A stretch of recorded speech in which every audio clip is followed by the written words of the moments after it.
Caballeros medievales. Episodio 1.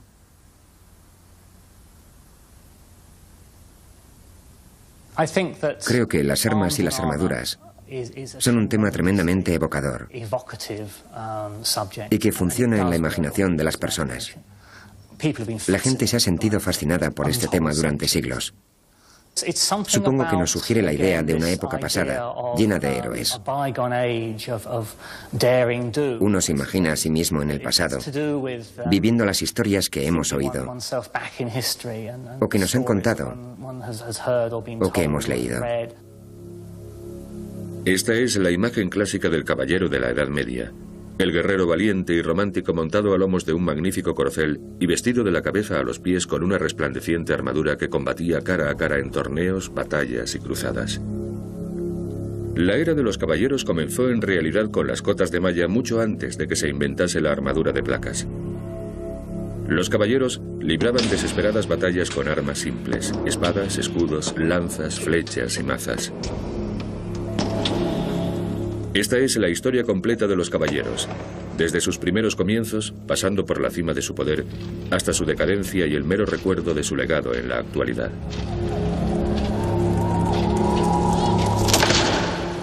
A medida que progresaba la carrera armamentística medieval y las armas se hacían más mortíferas, los caballeros y sus caballos necesitaban mayor protección tanto en las batallas como en los torneos. La historia de los caballeros es la historia de sus armaduras, desde la simple y funcional, siguiendo por todas las imitaciones ricas en ornamentos de cada moda, hasta las más futuristas y francamente fantásticas. La historia de un caballero es la historia de un hombre y su caballo. Sin habilidades para montar o de equitación, nadie podía llegar a ser caballero. La historia de un caballero es la historia del honor, y el honor solo era concedido a aquellos que demostraban sus habilidades con un caballo en el campo de batalla y en los torneos.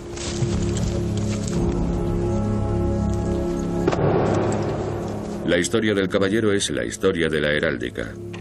Cuanto más se tenían que proteger el caballero y su caballo, más se cubría el primero. Las habilidades de un caballero tenían que ser vistas y contadas. El reconocimiento en el campo de batalla promovió la creación de escudos de armas distintivos y surgió la heráldica, que continúa existiendo en nuestros días. Con el tiempo se introdujeron reglas de guerra sobre cómo debía comportarse un caballero en la batalla y cómo se debía tratar a los prisioneros. Durante el siglo XIII, el torneo se convirtió en un acontecimiento social. Ya no se permitía el uso de armas mortíferas. La Iglesia prohibió las batallas campales o tumultos y la justa, individual y más segura, los fue sustituyendo. Estas reglas inspiraron la idea de un código de comportamiento caballeresco. La caballería se vio reforzada por las historias del rey Arturo y los caballeros de la tabla redonda, el amor cortés y las hazañas heroicas del pasado. Las vidas de los caballeros giraban en torno a los castillos, y a medida que las armaduras y las armas mejoraban su eficacia, también mejoró el diseño de estos. Los castillos se construían para resistir los asedios, se introdujeron torres del homenaje de piedra y se añadieron defensas exteriores. La vida de un caballero no era la de los libros o las películas. La guerra no era una lucha constante en la época medieval. Los caballeros no corrían al campo de batalla si podían evitarlo. La guerra consistía en acampar fuera de los castillos para conseguir el bloqueo y la rendición. El sitio desempeñaba un papel fundamental en la estrategia militar. Los estados de sitio eran mucho más habituales que las batallas campales. Durante la Alta Edad Media, la catapulta fue un instrumento muy utilizado. Cuando la diplomacia fallaba, la catapulta entraba en acción. Las cabezas cercenadas de los soldados enemigos se lanzaban sobre los muros para desmoralizar a los defensores del castillo. Al final se tomaba el castillo y se pasaba a cuchillo a sus habitantes. Se cometían actos de una brutalidad indescriptible en nombre de la caballería y de la civilización cristiana. Sobre todo durante la época de las cruzadas, cuando los infieles, los no cristianos, eran considerados seres infrahumanos. Fue una época de enormes atrocidades. La vida de un caballero no era la de un aristócrata. No era todo gloria y romances. Los caballeros de la Edad Media eran empleados, eso fue así en la Alta Edad Media. Los caballeros, al menos los profesionales, eran hombres que vivían de la bondad de un hombre más noble. No existían los contratos y tenían que llevar un tipo de vida bastante inestable. La época de los caballeros duró al menos 500 años. Cuando pensamos en los caballeros con sus armaduras resplandecientes, en realidad estamos imaginando los caballeros del final y no de los comienzos de esta época. Los primeros caballeros, los que lucharon en la batalla de Hastings en 1066, no llevaban armaduras de placas. Vestían cotas de malla y un casco con una protección para la nariz y llevaban una espada y un escudo. En el siglo XIII la cota de malla cubría el cuerpo entero. La cabeza del caballero estaba completamente tapada por el yelmo. Las armas que llevaba eran una lanza y una espada. Hacia el siglo XIV se le añadió una visera al yelmo. Los caballeros todavía llevaban cota de malla, pero ya cubrían su cuerpo, brazos, piernas y pies con armadura de placas. 100 años más tarde, el caballero vestía armadura de placas de la cabeza a los pies. Ya no necesitaba escudo. Este era el caballero de armadura resplandeciente. El objetivo de la armadura es que el caballero sobreviva en la batalla. Ese es su propósito. Sirve para defenderse, para que en medio de la batalla el caballero se sienta más o menos protegido. A medida que mejoraban las armas y su eficacia, el caballero necesitaba mayor protección. La historia de los caballeros es la historia del desarrollo de las armaduras. Nuestra historia comienza con una extraordinaria obra de arte que todavía existe. El tapiz de Bayeux fue creado en el año 1070 y narra la victoria de William, duque de Normandía, sobre el rey Harold de Inglaterra en la batalla de Hastings, librada en 1066. Harold no tenía caballeros, sino un ejército de soldados vestidos con cotas de malla y armados con hachas y espadas. El ejército de William tenía arqueros, lanceros y soldados a caballo. La batalla fue uno de los grandes momentos decisivos de la historia de Inglaterra. Los historiadores dicen que fue también la prueba final de que los caballeros eran invencibles. Quizá no fuese así, pero aquello sirvió para que los caballeros de todas las comarcas se convenciesen de su poder. La verdad es que no sabemos dónde se libraron la mayoría de las batallas medievales, pero tenemos mucha suerte de conocer a través de la batalla de Hastings, que tuvo lugar en una ciudad que ahora se llama Battle, cómo era un campo de batalla medieval. Tenía el tamaño de varios campos de fútbol. En realidad eran bastante pequeños, bastante familiares. El alcance máximo de un arma era quizá unos 200 metros, que era lo que alcanzaban los arqueros. El ejército normando estaba compuesto de arqueros y caballería. Rápidamente avanzó a través de las marismas para caer sobre el ejército inglés de Harold, compuesto de soldados de a pie que formaban una línea sobre una colina protegida por los arbustos. La batalla duró desde el amanecer hasta la puesta del sol con asaltos y reagrupamientos a intervalos. En esta batalla en concreto se calcula que había unos 6.000 soldados en cada bando. Esa parece una cifra razonable y es una cifra muy pequeña si se tiene en cuenta que el destino de un reino dependía de esta acción particular. Los caballeros de William estaban entrenados para luchar contra otros soldados a caballo. Habían inventado una nueva táctica de guerra en el norte de Francia, la carga de la caballería pesada. Asegurados en los estribos y sentados en equilibrio sobre las monturas, se colocaban la lanza bajo el brazo y cargaban hacia el frente contra el enemigo.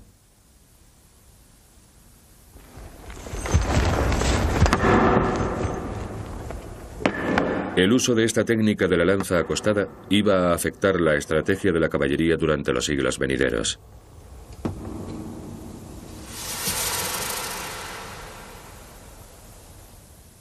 En Hastings, los soldados de infantería ingleses contuvieron los ataques de los normandos durante la mayor parte del día.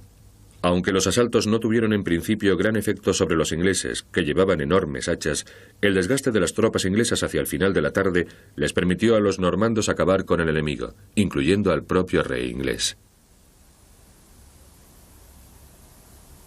Sin duda la muerte de Harold era crucial para que William lograse la victoria. William tenía que romper la barrera inglesa que había aguantado en su posición todo el día, y cuando cayó su jefe no había razón para que los ingleses siguiesen luchando. El tapiz muestra la muerte de Harold.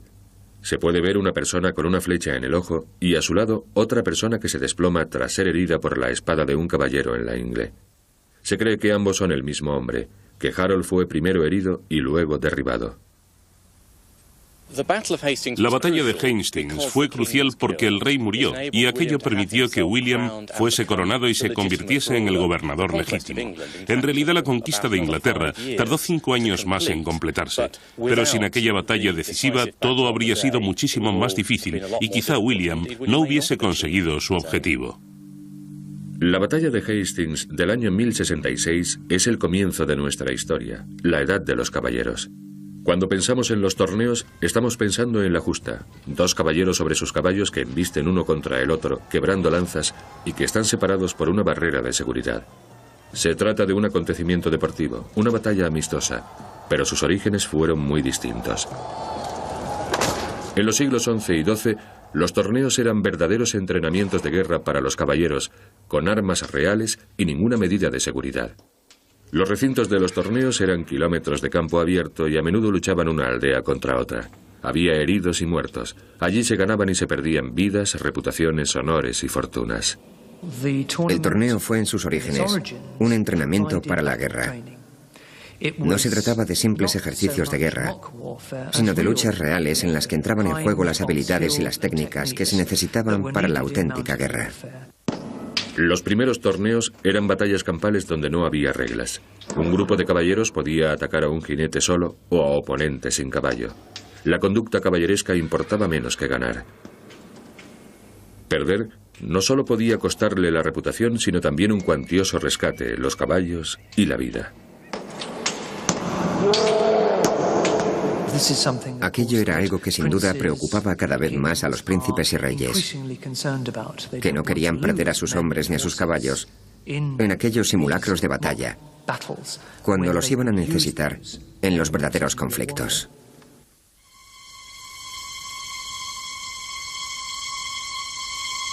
A comienzos del siglo XIII se hicieron numerosas tentativas para poner control sobre los torneos. La Iglesia intentó prohibirlos y se negó a dar un enterramiento cristiano a quien muriese en el campo de batalla.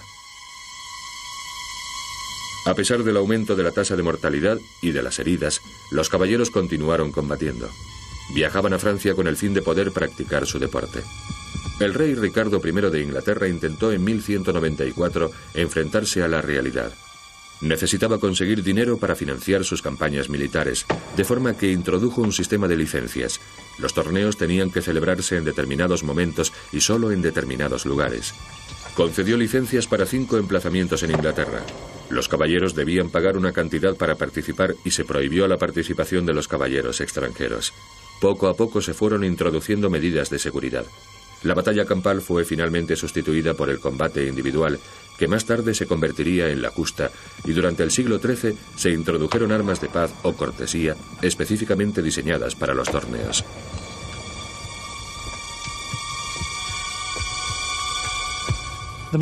El margen entre la violencia real y los simulacros de violencia era muy estrecho en esta época. Era el resultado de las medidas tomadas por reyes y príncipes para hacer que los torneos fuesen menos mortíferos. En las primeras décadas del siglo XIII se dictan reglamentos sobre los emplazamientos de los torneos, sobre cuántos emplazamientos podía haber en Inglaterra, reglamentos sobre el tipo de armas que se podían utilizar. Se introducen armas sin filo, espadas sin filo, hechas de hueso de ballena y no de metal, lanzas con remates sin filo o dientes en vez de puntas afiladas. Así que, a lo largo del siglo XIII, se aprecia una tendencia a hacer que los torneos resulten menos mortíferos. A medida que los torneos se fueron haciendo más seguros, fueron cambiando y se convirtieron en un deporte para el espectador, además de ser un ejercicio militar. Durante los siglos XIII y XIV se introdujo una armadura especial con armas defensivas. Se colocaron ristres en la coraza para sujetar la lanza y absorber el impacto del retroceso, y se le añadieron a la lanza 3 dientes que evitaban que el arma atravesase la visera y que desviaban la fuerza del envite. A mediados del siglo XV se comenzaron a usar barreras. El combate con barrera no sustituyó al torneo en campo abierto. Este simplemente siguió existiendo como otra modalidad de competición. Al principio, la barrera era una cuerda de la que pendía una tela, pero pronto quedó demostrado que aquello no era lo más adecuado. pues los contendientes podían colisionar. Alrededor de 1430 se introdujo la empalizada de madera, una barrera con cerca de 2 metros de alto. Esta barrera hacía las justas mucho más seguras. La lanza se tenía que sostener en cierto ángulo, con lo cual era más fácil derribar que lastimar al contrincante. Aún así, el blanco de los caballeros seguía siendo el escudo, la cabeza o la garganta.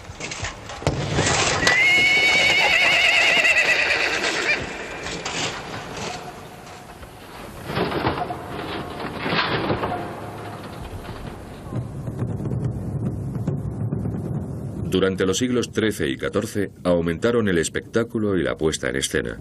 Los caballeros representaban las batallas del rey Arturo. Se levantaron bellas tribunas decoradas con los escudos de armas de los concursantes para los espectadores. Las armaduras también ganaron en ornamentos y se diseñaban específicamente para los torneos, de forma que protegían el lado expuesto a la lanza del contrincante. La armadura de los torneos pesaba el doble que la armadura de guerra. Su diseño buscaba la seguridad y la elegancia. En la armadura del siglo XVI, el yelmo estaba unido a la coraza para evitar que saliese disparado por el impacto. La coraza también llevaba atornillados unos escudos especiales para desviar las lanzas. Las monturas de los caballos también cambiaron. Las monturas de los torneos estaban diseñadas para que el caballero no se hiciese daño al caer del caballo, justo al contrario que las monturas de guerra, donde una caída podía ser causa de muerte. El caballero estaba firmemente sujeto a su silla. Los diseños se fueron refinando cada vez más. En Alemania se llegó a inventar una coraza que incorporaba un mecanismo que hacía que el peto se separase y desprendiese fragmentos arrojadizos que distraían al contrincante.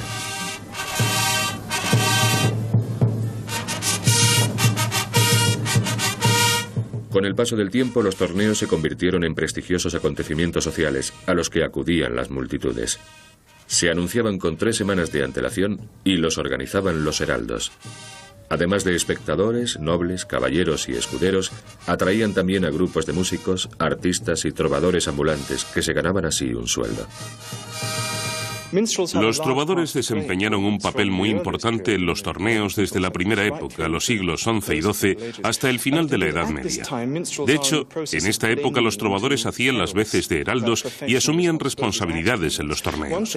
Una de las cosas que podían hacer los trovadores era animar a su señor. Aquello era parte esencial de su trabajo. Quizá hubiesen cantado antes alguna canción, pero cuando llegaba la hora del torneo, su trabajo consistía en gritar ¡ánimo! El torneo dio origen a la profesión de heraldo.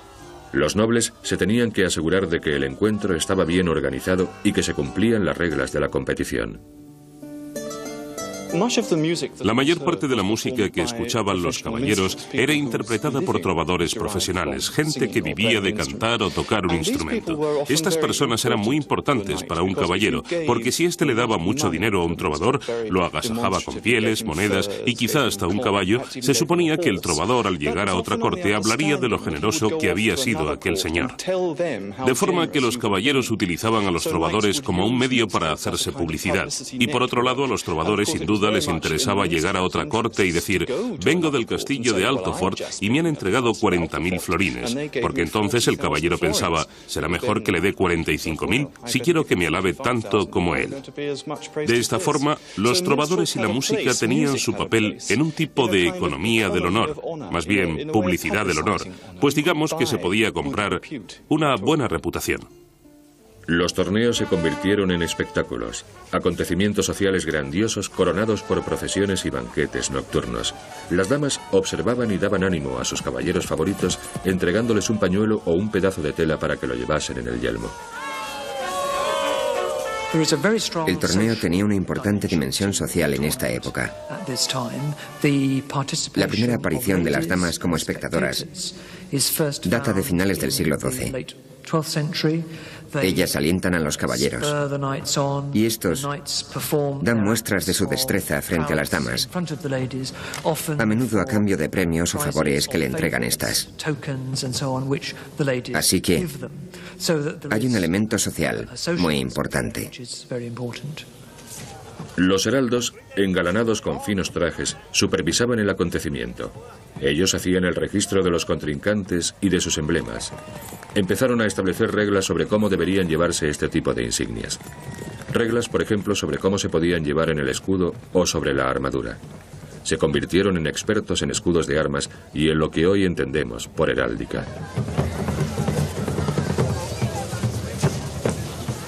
Un caballero tardaba alrededor de 1 hora en vestirse y vestir a su caballo con la armadura. Lo vestía su escudero, un chico que se preparaba así para ser caballero. Bajo la coraza, el caballero llevaba una túnica enguatada y forrada de raso. Además de unos pantalones fuertes, se colocaba unas tiras de tela alrededor de las rodillas para evitar el roce de la armadura. El caballo también llevaba la armadura y un recubrimiento especial para las orejas que le proporcionaba una mayor protección. Al igual que el jinete iba vestido con tela de raso desde la crin a la cola.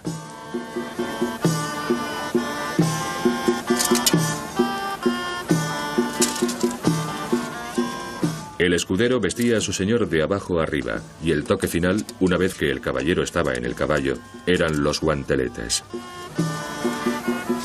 A finales de la Edad Media, muchos aspectos del entrenamiento de un caballero se transformaron en modalidades deportivas de los torneos que se practicaron hasta el mismo siglo XVIII. La caza de las anillas era un concurso que consistía en que el caballero tenía que coger al galope una anilla suspendida en el aire con el extremo de su lanza.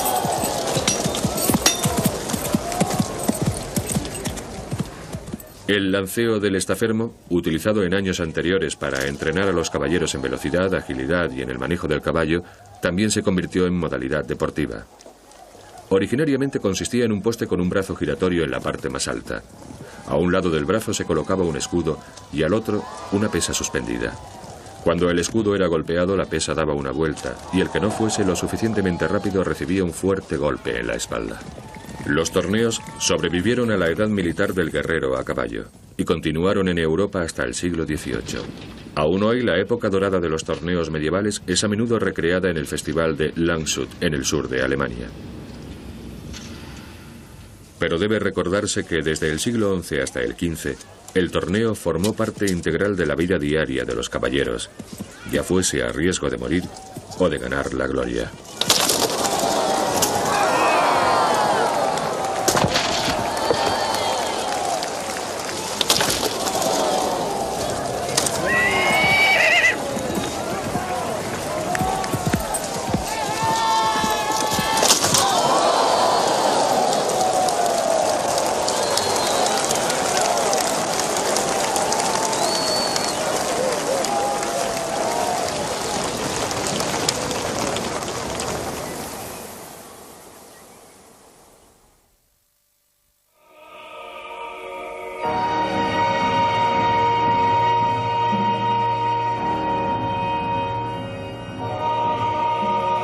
Cuando pensamos en los caballeros, pensamos siempre en castillos. Y no es la nuestra una visión romántica ni equivocada. Como en la mejor historia de aventuras, los castillos eran vitales para un caballero. Su vida giraba en torno al castillo y a la relación con su señor. Los caballeros eran contratados por los señores para protegerse y proteger sus castillos. Sin señor que lo contratase, el caballero no tenía trabajo.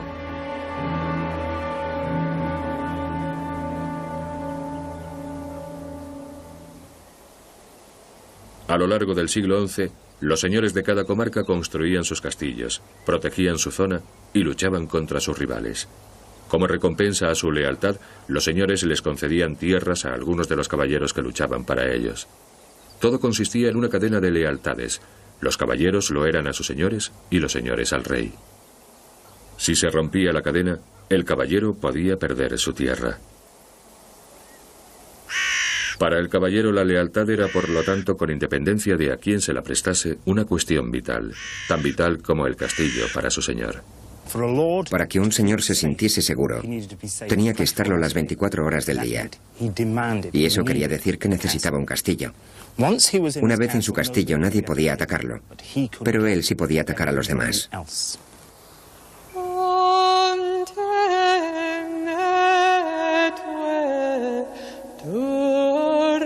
Señores, Ya veis lo que vale la vida en la tierra. Al morir uno, no es más que un puñado de tierra. Contemplad los restos del mejor caballero que ha vivido jamás. En su elogio, el arzobispo de Canterbury describió a William Marshall como el mejor caballero que vivió jamás. Marshall nació en 1145. No era un hombre rico, pero cuando murió, en 1219, era considerado un gran luchador de torneos y un caballero cuya lealtad a su señor y al rey le habían reportado grandes recompensas. En la cumbre de su carrera, William Marshall fue regente durante 2 años del rey Enrique III, todavía niño. La carrera de Marshall como caballero comenzó en 1160, cuando con 13 años fue enviado a Tancarville, en Francia, para recibir formación militar. El señor de Tancarville, William, chambelán de Normandía, contrataba a muchos caballeros y él mismo se consideraba un gran guerrero, un gran aficionado a los torneos y gran amigo de otros caballeros. Aquella era la mejor educación que podía recibir William Marshall si quería ser soldado. Y como al parecer eso era lo que quería su padre, lo envió a Tancarville. La instrucción militar de los caballeros consistía en aprender a combatir, aprender la técnica de enarbolar la lanza, manejar la espada y el arte de la equitación, la capacidad de controlar el caballo. La instrucción militar era bastante sencilla. No se trataba del entrenamiento de un atleta. En realidad aquello no era su profesión. Lo que se buscaba era la destreza. La destreza para blandir la espada y manejar la lanza. Y lo más importante de todo, la equitación. La habilidad para controlar al caballo, que es lo más difícil. Y al mismo tiempo, lo que más necesitaban los caballeros para defenderse sobre el caballo en la batalla. Entre el ruido, los gritos, el sonido de las armas, las flechas lloviendo a su alrededor. En esos momentos era necesario saber manejar al caballo y ese caballo tenía que ser muy especial. Aprendían a montar de muy jóvenes, casi tan pronto como empezaban a andar, y recibían la formación como escuderos. Cuando servían como escuderos aprendían a montar y a gobernar el caballo en medio de la batalla. Supongo que esta técnica particular se ha mantenido y hoy la vemos en los adiestramientos modernos, en la forma de mover el caballo de lado y hacia atrás. Todos los pasos proceden de las técnicas de guerra para gobernar al animal. La equitación dio origen al nacimiento del código de conducta que hoy conocemos como Código Caballeresco. El código caballeresco significaba honor, y este solo era concedido a aquellos que demostraban sus habilidades en el campo de batalla y en los torneos. William Marshall fue despedido muy pronto en su carrera. Comenzó su carrera como caballero en 1166 y lo contrataron en 1168. Más tarde correría a ponerse a salvo al otro lado del canal, donde encontró a un tío que lo empleó, el cual se apresuró a llegar a Poitou, donde lo mataron. Así que de nuevo estaba en la calle, un caballero desempleado, estaba en una situación desesperada, al menos que fuese un hombre capaz de demostrar sus habilidades, por lo cual eran tan importantes los torneos. Los torneos no eran solo un juego militar, sino un mercado donde uno podía demostrarle sus habilidades a sus potenciales empleadores. Y fue en ellos donde William Marshall se ganó su reputación. Los normandos introdujeron el código caballeresco y el título de ser en Inglaterra. También iniciaron uno de los programas de edificación de castillos más extenso de Gran Bretaña. En el año 1066, William el Conquistador cruzó el mar y conquistó en una sola campaña el reino de Inglaterra. Lo consiguió gracias a que Inglaterra estaba unida bajo los reyes sajones. Por el contrario, Gales no lo estaba. Estaba fragmentada y suponía una amenaza para el reino recién conquistado de Inglaterra. Así que lo que hizo el rey fue colocar a algunos de sus guerreros más fuertes y poderosos en las fronteras con Gales, en lo que él denominó la Marx, o zona fronteriza, un lugar que todavía hoy se conoce como Marxis. En 1189, William Marshall fue recompensado por su lealtad al rey. Se le permitió casarse en el condado de Pembroke y de esta forma adquirió el gran castillo de Chepstow en el sur de Gales. La doncella de Chepstow, la última persona con vida del linaje Clare, se casó con un hombre que se iba a convertir en quizá uno de los caballeros más famosos de Gran Bretaña, William Marshall. El castillo de Chepstow, en la frontera de Gales con Inglaterra, es uno de los castillos británicos más típicos. Fue construido en 10 años a partir del año 1066. Con su matrimonio con Isabela, William Marshall se convirtió en un gran magnate. Cuando Marshall consiguió lograr su ambición, la ambición de su vida, que era casarse con la mujer adecuada y asegurarse su herencia, de repente en 1189 cambió su vida. Antes de 1189 era un hombre de corte, un soldado reconocido, un caballero. Pero después de 1189 se transformó en otra persona. Era un magnate, un empresario, un hombre con grandes responsabilidades. En cierto modo, este castillo es un símbolo de ese poder. Ahora, William Marshall tenía que defender el poder recién adquirido. En una peregrinación a Constantinopla y a la Tierra Santa, descubrió una nueva clase de castillo, más difícil de invadir que Chepstow. William Marshall es uno de los innovadores de castillos más importantes de comienzos del siglo XIII. En toda Gran Bretaña, a lo largo del siglo XII, casi todas las torres eran rectangulares. Las torres rectangulares son débiles porque las esquinas son un punto débil.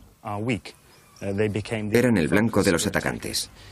Además, las esquinas suelen dar poco margen de actuación para disparar. William Marshall visitó la Tierra Santa y vio otras formas de construir un castillo. La torre circular ofrecía un ángulo de tiro de 360 grados y protegía la entrada del muro con el que Marshall había rodeado el salón principal.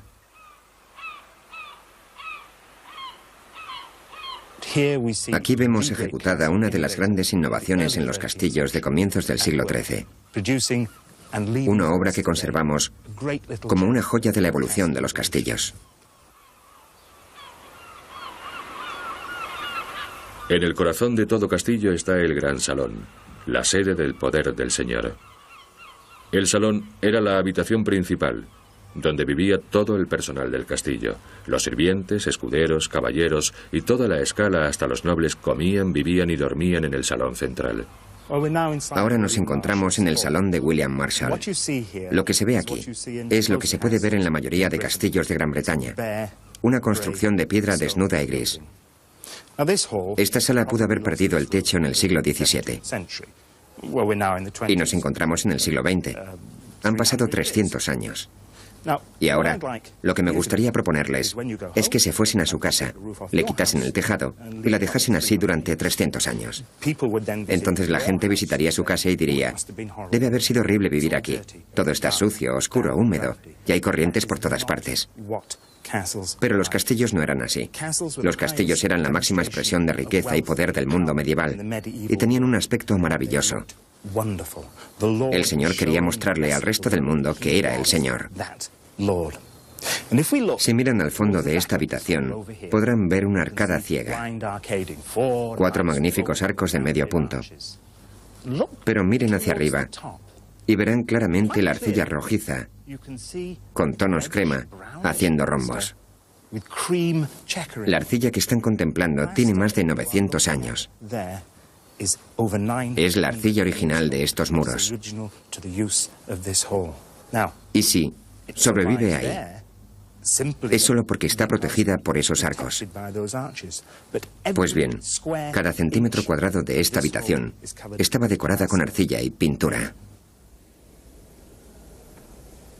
Tendríamos que imaginarnos el cuarto como el de este dibujo y no como una ruina.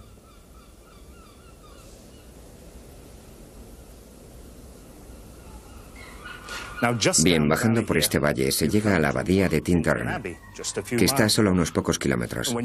En la abadía de Tintern hay un gran ventanal que mira al oeste. Acompañen a alguien hasta allí y pregúntenle, ¿había cristal en esta ventana? Y dirá, por supuesto, seguro que había una de esas bonitas vidrieras policromadas. Luego tráiganlo de vuelta al castillo y pregúntenle, ¿y este castillo tenía vidrieras en las ventanas? Y la persona dirá, no. En aquella época no existía el cristal. Evidentemente, si había vidrieras en las ventanas de las iglesias, podía verlas en las ventanas de los castillos. Y en efecto, a finales del siglo XIII todos los castillos tenían vidrieras en las ventanas y todos los muros estaban revocados y pintados, pero ¿qué nos queda en la actualidad? Solo nos quedan unas cuantas piezas de un rompecabezas. El salón era toda una institución social para la aristocracia medieval. Y no era solo un lugar para celebrar festejos y beber, todo lo contrario.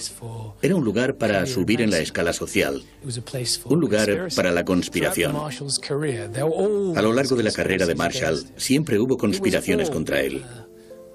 Todo se reducía a una gran representación sobre las capacidades personales. Cada cual representaba su papel. Me atrevería a decir que la vida de un caballero medieval era muy estresante, más incluso que la de otras personas, y quizá más que la de los empresarios de ahora, porque tenían que estar demostrando quién eran todo el día. William Marshall pasó de no ser nadie a ser regente de Inglaterra. El castillo fue la clave.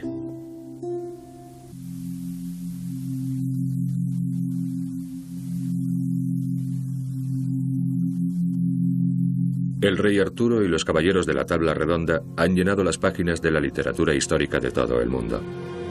Arturo, los caballeros, Ginebra, Lancelot, Merlín, Camelot y Excalibur todavía ejercen la misma fascinación hoy que en la Edad Media.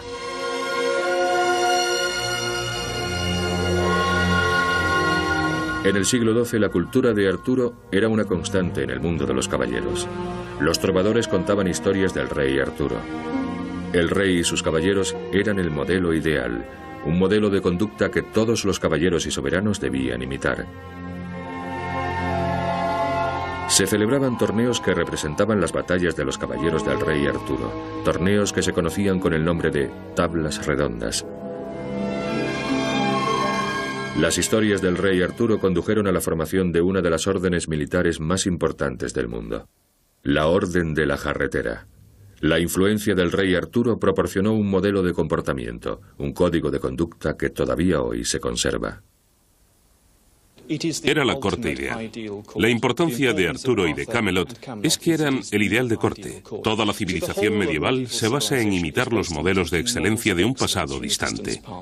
El cristianismo, por ejemplo, proporciona modelos de excelencia del pasado bíblico y del Antiguo Testamento, y Arturo proporciona los modelos de excelencia del pasado caballeresco. Y toda la sociedad caballeresca es profundamente nostálgica. En tiempos fue mejor, luego se derrumbó, así que vamos a mejorarla. Y Arturo siempre permaneció presente como el modelo de lo que había sido la primera infancia y la flor de la juventud de la caballería.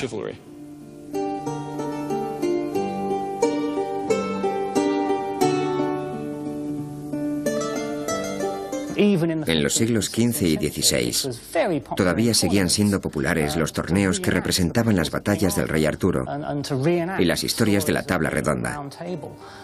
Los torneos evocaban deliberadamente esta época dorada de la caballería, que probablemente nunca existió, y que no obstante se convirtió en una fuente tal de ideas y conductas caballerescas que se mantuvo viva a lo largo de los siglos, incluso hasta nuestros días. Los historiadores creen que existió un verdadero Arturo. Se trataba de un jefe militar de los bretones romanos y vivió hacia el final del siglo V. Las historias de sus grandes hazañas se repitieron y permanecieron en la memoria de aquellos que las escucharon. En ningún lugar se menciona la existencia de una verdadera Ginebra y no hay pruebas de que el Arturo histórico tuviese nada que ver con unos caballeros o con tablas redondas. Estas relaciones son fragmentos de la historia que se fueron añadiendo a lo largo de los siglos. Pero estas historias proporcionaban un modelo ideal. Los caballeros de la Tabla Redonda eran caballeros que habían alcanzado la perfección en el código caballeresco. La Tabla Redonda, alrededor de la que se sentaban, implicaba que no había favoritismos. Esta idea de igualdad ante un soberano cautivó la imaginación de Eduardo I y de su nieto Eduardo III.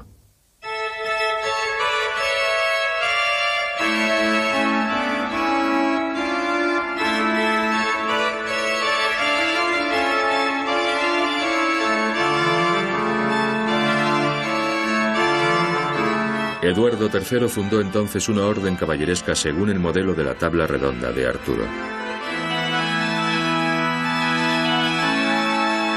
El juramento original de la Orden de la Jarretera todavía se utiliza hoy.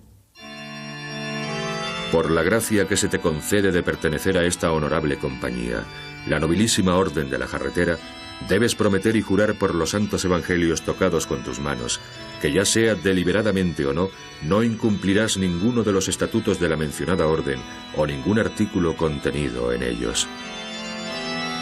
Todo lo cual es aplicable y no repugna a las leyes de Dios Todopoderoso y a las leyes de su reino, el cual te pertenece y al que perteneces. Que Dios te ayude y te guíe con su palabra.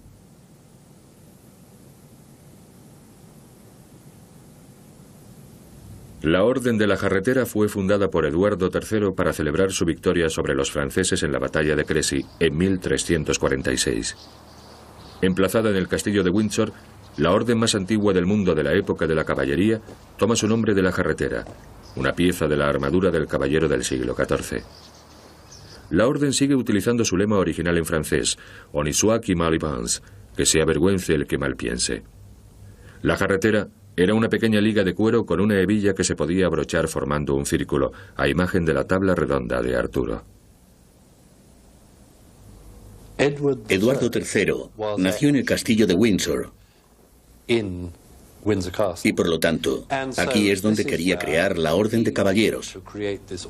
En este castillo histórico donde habían vivido todos los soberanos desde William el Conquistador. En la casa también se encuentra el famoso panel de la Orden, con todos los escudos de armas, sin excepción, de todos los caballeros desde 1348.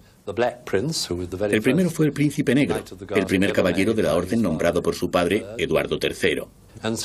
Y a continuación, todos los blasones y nombres de muchas familias famosas, como los Howard. Desde su formación en el siglo XIV, la Orden de la Jarretera ha escrito sus propias crónicas. Las historias más antiguas están contenidas en estos tres libros, el libro negro, el azul y el rojo, como son conocidos. Entre los tres recogen la historia de la Orden desde 1348 hasta 1640. Aquí vemos al rey Enrique VIII en una ocasión solemne en la sala del trono de la Orden, rodeado por 25 caballeros de la Orden de la Jarretera de la época. Entre los caballeros hay 4 extranjeros, que eran los monarcas de otros países, cada uno sosteniendo un orbe y un cetro. En estas páginas se puede ver a los caballeros de la Orden de la Jarretera en procesión a la capilla el día de San Jorge, el 23 de abril. Aquí está el rey. Delante de él caminan una persona que porta la espada real y los caballeros de la Orden. En la parte superior de la derecha se ve la cabeza de la procesión que está llegando a la capilla. Y al otro lado están los canónigos de Windsor.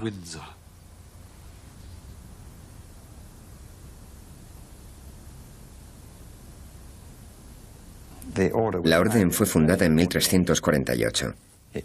La componían el rey Eduardo III, el príncipe negro y 24 caballeros que eran súbditos. Se dice que posiblemente se sentaban en la antigua capilla de San Jorge formando 2 bandos, como en un torneo, con el rey como capitán de uno y el príncipe de Gales como capitán del otro. Muchos de ellos eran jóvenes. Unos eran amigos del rey y otros amigos del príncipe negro. Algunos de estos amigos rondaban los 20 años. Y resulta irónico que actualmente se cree que la edad media, según leí en un periódico hace unas semanas, era de 77 años. Nada que ver con el espíritu joven de estos caballeros de la Edad Media. Los estandartes y distintivos de cada caballero de la Jarretera pendían en la capilla de San Jorge, en el castillo de Windsor. Los estandartes se introdujeron a mediados del siglo XV. Al principio, los distintivos del caballero eran solo el yelmo, el manto, la espada y la cimera, y todos se colocaban sobre el sitial de cada caballero. Esta es la cimera del yelmo, un elemento distintivo que utilizaban los caballeros en los torneos para reconocerse entre ellos. El yelmo se colocaba sobre una cabeza labrada en madera y se cubría con la bufanda que utilizaban los caballeros tradicionalmente para protegerse el cuello del sol. Finalmente, está la espada, el símbolo de la caballería.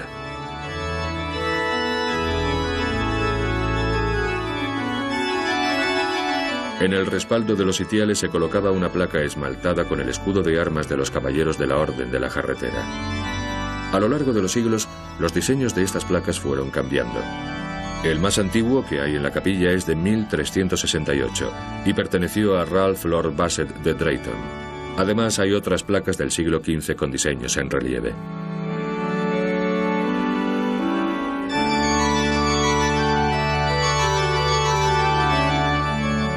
Desde entonces, estas placas han sido rectangulares y portan el nombre de personajes ilustres del pasado reciente y remoto de Gran Bretaña.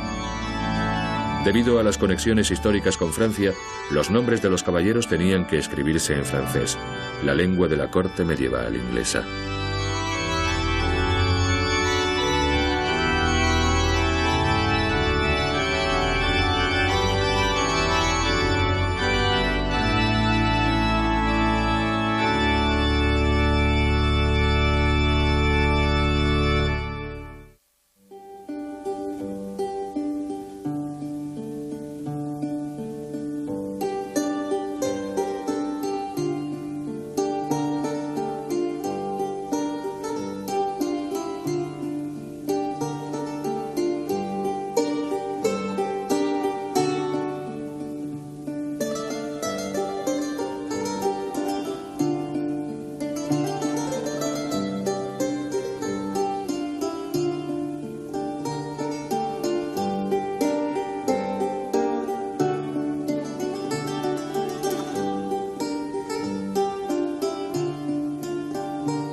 Y cruzadas. La era de los caballeros comenzó en realidad con las cotas de malla mucho antes de que se inventase la armadura de placas. Los caballeros libraban desesperadas batallas con armas simples, espadas, escudos, lanzas, flechas y mazas. Esta es la historia completa de los caballeros, desde sus primeros comienzos, pasando por la cima de su poder, hasta su decadencia y el mero recuerdo de su legado en la actualidad.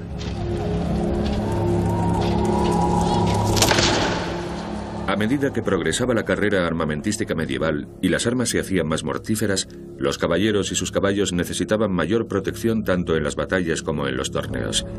La historia de los caballeros es la historia de sus armaduras, desde la simple y funcional, siguiendo por todas las imitaciones ricas en ornamentos de cada moda, hasta las más futuristas y francamente fantásticas.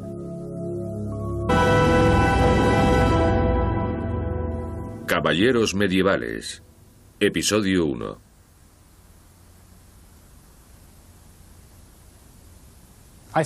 Creo que las armas y las armaduras son un tema tremendamente evocador y que funciona en la imaginación de las personas. La gente se ha sentido fascinada por este tema durante siglos. Supongo que nos sugiere la idea de una época pasada, llena de héroes. Uno se imagina a sí mismo en el pasado, viviendo las historias que hemos oído, o que nos han contado, o que hemos leído. Esta es la imagen clásica del caballero de la Edad Media. El guerrero valiente y romántico montado a lomos de un magnífico corcel y vestido de la cabeza a los pies con una resplandeciente armadura que combatía cara a cara en torneos, batallas. La historia de un caballero es la historia de un hombre y su caballo. Sin habilidades para montar o de equitación, nadie podía llegar a ser caballero. La historia de un caballero es la historia del honor, y el honor solo era concedido a aquellos que demostraban sus habilidades con un caballo en el campo de batalla y en los torneos.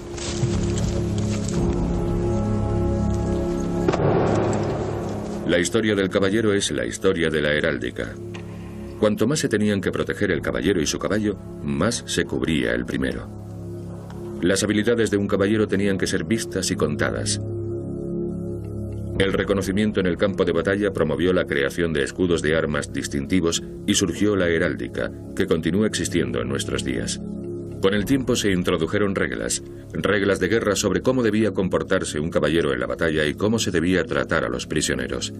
Durante el siglo XIII, el torneo se convirtió en un acontecimiento social.